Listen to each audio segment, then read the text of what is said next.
Hi hello ನಮಸ್ತೆ ಸ್ನೇಹಿತರೆ, ಎಲ್ರಿಗೂ ಕೂಡ ಮತ್ತೊಮ್ಮೆ ನಿಮ್ಮ ಯೂಟ್ಯೂಬ್ ಚಾನಲ್ಗೆ ಪ್ರೀತಿಯ ಸ್ವಾಗತ. ಈಗಾಗಲೇ ತಮ್ಮಲ್ಲಿ ನೋಡಿರ್ತೀರಾ, ಈ ರಾಜ್ಯಗಳು ಇತ್ತೀಚೆಗೆ ಬೇರೆ ಬೇರೆ ರಾಜ್ಯಗಳು ಏನು ಮೀಸಲಾತಿಯನ್ನ ಹೆಚ್ಚಳ ಮಾಡಿವೆ. ಎಸ್ಪೆಷಲಿ ಸುಪ್ರೀಂ ಕೋರ್ಟ್ನ ಒಂದು ನಿಯಮ ಇದೆ, 50%ಗಿಂತ ಹೆಚ್ಚು ಮೀಸಲಾತಿ ಹೆಚ್ಚಳ ಮಾಡೋ ಹಾಗಿಲ್ಲ ಅಂತ. ಬಟ್ ಅದನ್ನು ಮೀರಿ ಕೂಡ ಕೆಲವೊಂದಿಷ್ಟು ರಾಜ್ಯಗಳು, ತಮಿಳುನಾಡು, ಮಹಾರಾಷ್ಟ್ರ, ಛತ್ತೀಸ್ಗಢ, ಬಿಹಾರ ಮೊದಲಾದ ರಾಜ್ಯಗಳು ಏನು ಹೆಚ್ಚಳ ಮಾಡಿದೆ, ಈವನ್ ನಮ್ಮ ಕರ್ನಾಟಕ ಕೂಡ ಈ ಎಲ್ಲ ಒಂದು ರಾಜ್ಯಗಳ ಮೀಸಲಾತಿ ಹೆಚ್ಚಳದ ಕೇಸ್ನ ಭವಿಷ್ಯವನ್ನ ಸುಪ್ರೀಂ ಕೋರ್ಟ್ ಇನ್ನೇನು ಕೆಲವೇ ದಿನಗಳಲ್ಲಿ ಬರೆಯಲಿದೆ. ಯಾಕೆ ಅಂತಂದ್ರೆ ಛತ್ತೀಸ್ಗಢ ಮತ್ತು ಮಧ್ಯಪ್ರದೇಶದ ಒಂದು ಮಹಾರಾಷ್ಟ್ರದ ಒಂದು ಕೇಸ್ ಏನಿದೆ, ಈ ಎಲ್ಲ ಒಂದು ಕೇಸ್ಗಳು ಜನವರಿ ತಿಂಗಳ ಕೊನೆಯಲ್ಲಿ ಸುಪ್ರೀಂ ಕೋರ್ಟ್ನಲ್ಲಿ ಅಂತಿಮ ವಿಚಾರಣೆಯ ಒಂದು ಹಂತದಲ್ಲಿ ಇದಾವೆ. ಹಾಗಾಗಿ ಏನು ಸುಪ್ರೀಂ ಕೋರ್ಟ್ ಈಗ ತೀರ್ಪು ನೀಡುತ್ತೆ ನೋಡಿ, ಇದು ಇಡೀ ದೇಶದ ಪ್ರತಿಯೊಂದು ರಾಜ್ಯಕ್ಕೂ ಕೂಡ ಅನ್ವಯ ಆಗುತ್ತೆ. ಇವನ್ ಈಗ ನಮ್ಮ ರಾಜ್ಯದಲ್ಲೂ ಕೂಡ 56% ರಿಸರ್ವೇಶನ್ ಮಾಡಿದ್ದಾರೆ. ಮಾಡಿ ಈಗ ಆಲ್ರೆಡಿ ಮೊನ್ನೆ ಒಳ ಮೀಸಲಾತಿಯನ್ನು ಕೂಡ ಜಾರಿ ಮಾಡಿ 9ನೇ ಅನುಸೂಚಿಗೆ ಸೇರಿಸಿ 9th ಶೆಡ್ಯೂಲ್ಗೆ ಅಂತ ಕೇಂದ್ರಕ್ಕೆ ಪ್ರಸ್ತಾವನೆಯನ್ನು ಕಳಿಸಿದ್ದಾರೆ. ಬಟ್ 9th ಶೆಡ್ಯೂಲ್ಗೆ ಸೇರಿಸಿದ ತಕ್ಷಣ ಅದು ವ್ಯಾಲಿಡ್ ಆಗುತ್ತೆ ಅನ್ನೋದಲ್ಲ, ಅದು ಕೂಡ ಪರಿಶೀಲನೆಯಲ್ಲಿ ಇರುತ್ತೆ.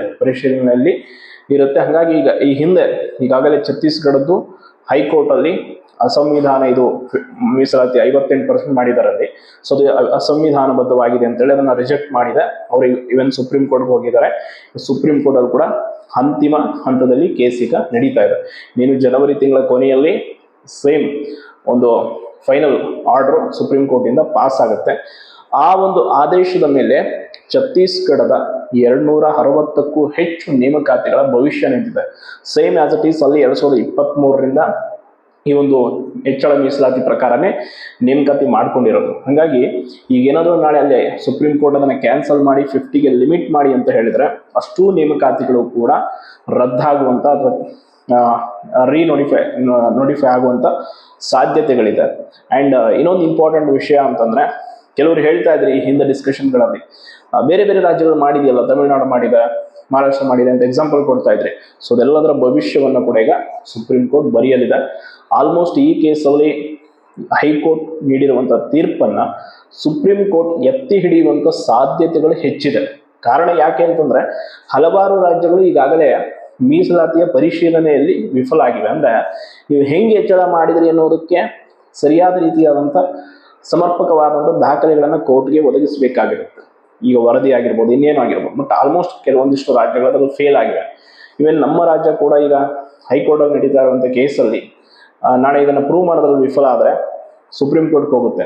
ಅಷ್ಟೊತ್ತಿಗೆ ಏನಾದರೂ ಈ ಸುಪ್ರೀಂ ಕೋರ್ಟಲ್ಲಿ ಈಗ ಆಲ್ರೆಡಿ ಆದೇಶ ಏನಾದರೂ ಬಂತು ಅಂತಂದ್ರೆ ನಮ್ಮ ರಾಜ್ಯದಲ್ಲೂ ಕೂಡ ಅದು ಅನ್ವಯ ಮಾಡಿಕೊಳ್ಬೇಕಾಗತ್ತೆ. ಹಾಗಾಗಿ ನಮ್ಮ ರಾಜ್ಯದ ಮೀಸಲಾತಿಯ ವಿಚಾರದಲ್ಲಿ ನೇಮಕಾತಿಗಳೇನಾಗಿದೆ ಅದರ ಭವಿಷ್ಯ ಕೂಡ ಈಗ ಅತಂತ್ರದಲ್ಲಿದೆ ಅಂತ ಹೇಳ್ಬೋದು. ಎಸ್ಪೆಷಲಿ KAS ಆಗಿರ್ಬೋದು, ಬೇರೆ ಬೇರೆ ನೇಮಕಾತಿಗಳು ಏನೇನಾಗಿದೆ ಎಲ್ಲವೂ ಕೂಡ. ಅಂಡ್ ಒಟ್ಟಾರೆಯಾಗಿ ಈ ಸಮಸ್ಯೆಯನ್ನ ಬಗೆಹರಿಸಿಕೊಳ್ಳಬೇಕು ಅಂತಂದ್ರೆ ಈಗ ಗೊತ್ತಿರುವಂಥದ್ದೇ 9th ಶೆಡ್ಯೂಲ್ಗೆ ಸೇರಿಸುವಂಥದ್ದು, ಆಮೇಲೆ ಅಲ್ಲಿ ಕೇಂದ್ರದಲ್ಲಿ ಅದು ಒಪ್ಪಿಗೆ ಆಗಬೇಕು. ಒಪ್ಪಿಗೆ ಆಗಿ ಆನಂತರ ಅದಕ್ಕೆಲ್ಲವೂ ಕೂಡ ಒಂದಿಷ್ಟು ಪ್ರೊಸೀಜರ್ಸ್ ಇದೆ. ಬಟ್ ಕೇಂದ್ರದಲ್ಲಿ ಈ ಹಿಂದೆ BJP ಇದ್ದಾಗ ಕೂಡ ಪ್ರಸ್ತಾವನೆಯನ್ನು ಕಳಿಸಿದ್ರು. ಬಟ್ ಅದು ಇನ್ನೂ ಹಂಗೆ ಉಳಿದಿದೆ ಹೊರತು ಅದನ್ನ ಎಕ್ಸೆಪ್ಟ್ ಆಗಿಲ್ಲ. ಇವನ್ ಈಗ ಕಾಂಗ್ರೆಸ್ ಸರ್ಕಾರದವರು ಕಳಿಸಿದಾಗ ಕೂಡ ಅದನ್ನ ಎಕ್ಸೆಪ್ಟ್ ಮಾಡೋದು ಬಿಡುವಂಥದ್ದು ಕೇಂದ್ರದ ಮಟ್ಟದಲ್ಲಿ ಅದು ಬಿಟ್ಟಿರುವಂಥದ್ದು. ಹಾಗಾಗಿ ಸದ್ಯಕ್ಕೆ ಅದು ಸೇಫ್ ಅಂತ ಹೇಳೋಕ್ಕಾಗಲ್ಲ. ಬಟ್ ನಮ್ಮ ರಾಜ್ಯ ಸರ್ಕಾರ ಮಾತ್ರ ಹಠಕ್ಕೆ ಬಿದ್ದಿದೆ. ಆಸ್ ಇಟ್ ಈಸ್ 56 ಮೇಲೆನೆ ರಿಕ್ರೂಟ್ಮೆಂಟ್ ಮಾಡೋದು, ಒಳ ಮೀಸಲಾತಿ ಕೂಡ ಮಾಡಿದ್ವಿ. ಯಾಕೆ ಅಂತಂದ್ರೆ ಅವರು ತಮ್ಮ ರಾಜಕೀಯ ಪ್ರತಿಷ್ಠೆಯಲ್ಲಿದ್ದಾರೆ. ಈಗಾಗಲೇ ಒಳ ಮೀಸಲಾತಿ ವರದಿ ಮಾಡಿಸಿ ಎಲ್ಲ ಮಾಡಿಸಿ ಜಾರಿ ಮಾಡಿಬಿಟ್ಟಿದ್ದಾರೆ. ಈಗ ಅದನ್ನು ವಾಪಸ್ ತೆಗೆದುಕೊಳ್ಳೋದಂತೂ ಆಗಲ್ಲ. ಇವನ್ ನೇಮಕಾತಿಗಳನ್ನು ಕೂಡ ನಾವು ಅಷ್ಟರಲ್ಲೇ ಮಾಡ್ತೀವಿ ಅಂತ ಹೊರಟಿದ್ದಾರೆ. ಒಟ್ಟಾರೆ ಇವರ ಪ್ರತಿಷ್ಠೆಯ, ಇವಾಗ ರಾಜಕೀಯ ಪ್ರತಿಷ್ಠೆಯ ವಿಚಾರಕ್ಕೆ ಸುಪ್ರೀಂ ಕೋರ್ಟ್ ಅಂತಿಮವಾದಂಥ ಒಂದು ಬ್ರೇಕ್ ಅನ್ನ ಹಾಕುತ್ತಾ ಅಂತ ಕಾದು ನೋಡಬೇಕು. ಅಂಡ್ ಇದಕ್ಕೆ ಸಂಬಂಧಪಟ್ಟ ಹಾಗೆ ನಿಮಗೆ ಕಂಪ್ಲೀಟ್ ಇನ್ಫಾರ್ಮೇಶನ್ ಜನವರಿ ತಿಂಗಳ ಕೊನೆಯಲ್ಲಿ ಕಂಪ್ಲೀಟ್ ಆಗಿ ಸಿಕ್ಕ ಹೋಗುತ್ತೆ. ಆಲ್ರೆಡಿ ಕೆಲವೊಂದಿಷ್ಟು ರಾಜ್ಯಗಳ ಕೇಸ್ ನಂಬರ್ ಅನ್ನು ಕೂಡ ನಾನು ಕಲೆಕ್ಟ್ ಮಾಡಿ ಒಂದಿಷ್ಟು ಮಾಹಿತಿಯನ್ನು ಪಡೆದಿದ್ದೀನಿ. ಅದನ್ನು ಹಂತವಾಗಿ ನಿಮಗೆ ತಿಳಿಸ್ತಾ ಹೋಗ್ತೀನಿ. ಹೆಂಗಾಯ್ತು, ಅಲ್ಲಿ ಹೆಂಗೆ ಹೆಚ್ಚಳ ಮಾಡಿದ್ರು, ಆಮೇಲೆ ಕೇಸಸ್ ಏನೇನು ನಡೀತು, ಆರ್ಗ್ಯುಮೆಂಟ್ಸು, ಅಲ್ಲಿ ಏನೇನು ಸಪೋರ್ಟಿಂಗ್ ಡಾಕ್ಯುಮೆಂಟ್ಸ್ ಕೊಟ್ಟಿದ್ರು, ಎಷ್ಟೆಷ್ಟು ನೇಮಕಾತಿಗಳು ಯಾವ್ದ್ಯಾವ್ದು ಇದೆ ಅಲ್ಲಿ ಬೇರೆ ರಾಜ್ಯಗಳಲ್ಲಿ. ನಮ್ಮ ರಾಜ್ಯದಲ್ಲಿ ಏನು ನೋಡಿ, KAS ಇದೆ, ಗ್ರೂಪ್ ಇದೆ, PDO ಇದೆ, CTI ಇದೆ, ಎಲ್ಲ ಇದೆ. ಸೊ ಇದೇ ರೀತಿ ಅಲ್ಲೂ ಕೂಡ ಯಾವ್ದ್ಯಾವ್ದು ಇದೆ, ಏನೇನೆಲ್ಲ ಆಗುತ್ತೆ ಅದರ ಪರಿಣಾಮ ಅನ್ನೋದ್ರ ಬಗ್ಗೆ ಎಲ್ಲ ತಿಳಿಸ್ತೀನಿ. ಆ್ಯಂಡ್ ಇದ್ರ ಬಗ್ಗೆ ಒಂದು ಜಸ್ಟ್ ನಿಮಗೆ ನಾಲೆಜ್ ಇರಲಿ ಅಂತ ಹೇಳ್ತಾ ಇರೋದು. ಯಾಕಂದರೆ ತುಂಬ ಜನ ಬೆಳಿಗ್ಗೆ ಇದ್ರ ಬಗ್ಗೆ ಕಮೆಂಟ್ ಕೂಡ ಮಾಡಿದ್ರಿ. ಬೇರೆ ಬೇರೆ ರಾಜ್ಯಗಳ ಮೀಸಲಾತಿ ಹೆಚ್ಚಳ ಕೇಸ್ ಕೂಡ ನಡೀತಾ ಇದೆ ಸುಪ್ರೀಂ ಕೋರ್ಟಲ್ಲಿ. ಸೊ ಅದ್ರ ಬಗ್ಗೆ ಕೂಡ ತಿಳಿಸಿ ಅಂತ. ಅದೆಲ್ಲವೂ ಕೂಡ ಜನವರಿ ತಿಂಗಳ ಕೊನೆಯಲ್ಲಿ ಅಂತಿಮ ತೀರ್ಪು ಆದೇಶ ಬರುತ್ತೆ. ಯಾವುದೆಲ್ಲ ಹೆಚ್ಚಳ ಮಾಡಿದ್ದಾರೆ, ಏನೆಲ್ಲ ಆಗಿದೆ ಅದೆಲ್ಲವೂ ಕೂಡ. ಆ್ಯಂಡ್ ನಮ್ಮ ರಾಜ್ಯದ ಕೂಡ ಈಗ ನಿಮ್ಗೆ ಗೊತ್ತೇ ಇದೆ, KATಯಲ್ಲಿ ಅದನ್ನು ಅಂದರೆ KS ವಿಚಾರದಲ್ಲಿ ಅದನ್ನು 56 ಮಾಡಿರುವಂಥ ರೋಸ್ಟರನ್ನು ಕ್ಯಾನ್ಸಲ್ ಮಾಡಿ ನೀವು ರಿನೋಟಿಫೈ ಮಾಡುವಂಥ ಸ್ವತಂತ್ರವನ್ನು ನಿಮಗೆ ಬಿಟ್ಟಿದ್ದು ಅಂತ ಆದೇಶ ಕೊಟ್ಟರು. ಬಟ್ ಅದನ್ನು ಸರ್ಕಾರ ಒಪ್ಕೊಳ್ಳಿಲ್ಲ. ಹೈಕೋರ್ಟಲ್ಲಿ ಬಂದರು ಈಗ ಕ್ವಶನ್ ಮಾಡೋದಕ್ಕೆ. ಹೈಕೋರ್ಟಲ್ಲಿ ಈಗ ಕೇಸ್ ನಡೀತಾ ಇದೆ. ಈವನ್ 56 ಆ್ಯಕ್ಟ್ ಮೇಲೂ ಕೂಡ ಈಗ ಕೇಸ್ ಬಿದ್ದಿದೆ ಆಲ್ರೆಡಿ. ಅದನ್ನು ಮಧ್ಯಂತರ ಆದೇಶವನ್ನು ಕೋರ್ಟ್ ಕೊಟ್ಟಿದೆ. ಏನಂತ ಅಂದರೆ, ನೀವು ಹಳೆಯ ನೇಮಕಾತಿಗಳನ್ನು ನಾವು ಮುಂದುವರಿಸ್ತೀವಿ, ಬಟ್ ಹೊಸದಾಗಿ 56 ಮೇಲೆ ರೆಕ್ರೂಟ್ಮೆಂಟ್ಗಳನ್ನು ಮಾಡಲ್ಲ ಅಂತ ಸರ್ಕಾರದ ಪರ ವಕೀಲರು ನ್ಯಾಯಾಧೀಶರಿಗೆ ಹೇಳ್ಕೊಂಡಿದ್ದರಿಂದ ಅದನ್ನು ನ್ಯಾಯಾಧೀಶರು ಮಧ್ಯಂತರ ಆದೇಶವನ್ನು ಕೊಟ್ಟಿರುವಂಥದ್ದು ನಿಮ್ಗೆ ಗೊತ್ತಿದೆ.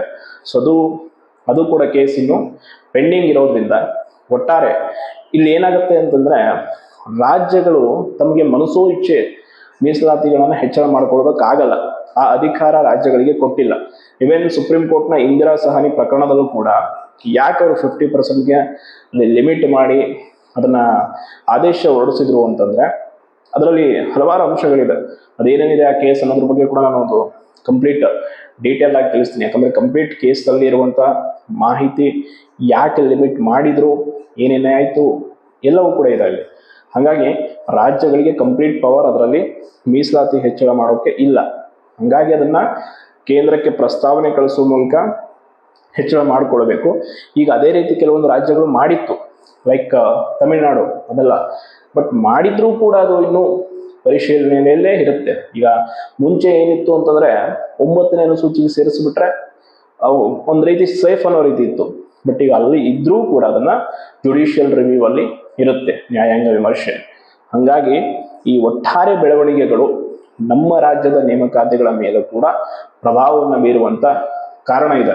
ಸೊ ಅದಕ್ಕೆ ನಾವು ಸರ್ಕಾರದ ಮಟ್ಟದಲ್ಲಿ ಒಂದು ರಿಕ್ವೆಸ್ಟ್ ಮಾಡ್ಕೊಳ್ಬೇಕಾಗಿರುವಂಥದ್ದು ಏನು ಅಂದರೆ, ಈ 56ದು ಕೋರ್ಟಲ್ಲಿ ಏನಾದರೂ ಆಗಲಿ, ಬಟ್ ಸದ್ಯಕ್ಕೆ ನೀವು 50 ಮೇಲೆ ರಿಕ್ರೂಟ್ಮೆಂಟ್ಗಳನ್ನು ಶುರು ಮಾಡಿ.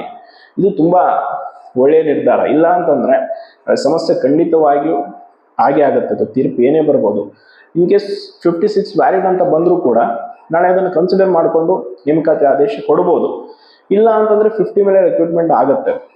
ಸುಮ್ಮನೆಯವರು ತಮ್ಮ ಪ್ರತಿಷ್ಠೆಗಾಗಿ ಪ್ರತಿ ಬಾರಿ ಕೂಡ ತಮ್ಮ ಒಂದು ಉದ್ದೇಶಗಳನ್ನು ಮುಂದುವರಿಸ್ತಾ ಹೋದರೆ ಸಮಸ್ಯೆ ರಾಜ್ಯದ ಎಲ್ಲ ಒಂದು ಆಸ್ಪಿರೆಂಟ್ಸ್ಗಳಿಗೂ ಆಗುತ್ತೆ. ಈಗಾಗಲೇ ಛತ್ತೀಸ್ಗಢದಲ್ಲಿ ಆಗಿರುವಂಥದ್ದು.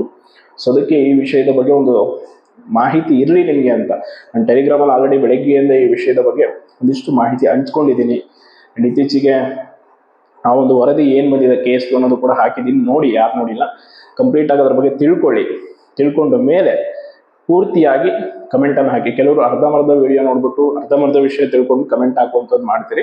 ದಯವಿಟ್ಟು ಅದು ಮಾಡೋಕ್ಕೆ ಹೋಗ್ಬಿಡಿ. ಪೂರ್ತಿ ವಿಚಾರವನ್ನು ತಿಳ್ಕೊಂಡು ಏನು ಎತ್ತ ಅಂತ ಆಮೇಲೆ ಕಮೆಂಟ್ ಹಾಕಿ ಅಂತ ಹೇಳ್ತಾ ಧನ್ಯವಾದಗಳು.